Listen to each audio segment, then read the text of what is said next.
మీ బంధువులు, స్నేహితులు, శ్రేయోభిలాషులు నీకేదన్నా కష్టం వచ్చినప్పుడు వాళ్ళు నీ దగ్గరికి వచ్చి పరామర్శించడానికి వచ్చి ఫస్ట్ ఎత్తే పదం ఏంటో తెలుసా? ఏం చేశాడు రా దేవుడు?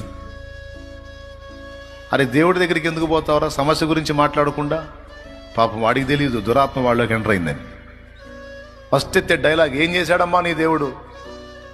ఏం సాధించావమ్మా? ఏం ఒరిగిందమ్మా? ఏడమ్మా నీ దేవుడు? ఫస్ట్ ఎత్తే డైలాగ్ దేవుడు. ఇంకెందుకమ్మా పాఠం, ఇంకెందుకయ్యా పాఠం, వదిలేయ్యా.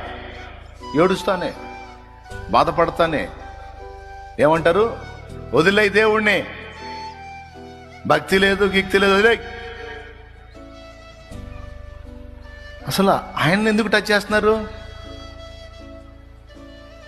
దేవుడితో ఎందుకు వాళ్ళకి? ఆ మాటకు వస్తే మరి వాళ్ళ ఇళ్లలో కూడా కొన్ని జరిగినాయి. వాళ్ళు కూడా వదిలేశారా దేవుణ్ణి? వాళ్ళు నమ్ముతున్నదాన్ని వాళ్ళు వదిలేశారా? వాళ్ళు నమ్ముతున్నదాన్ని వాళ్ళు వదలనప్పుడు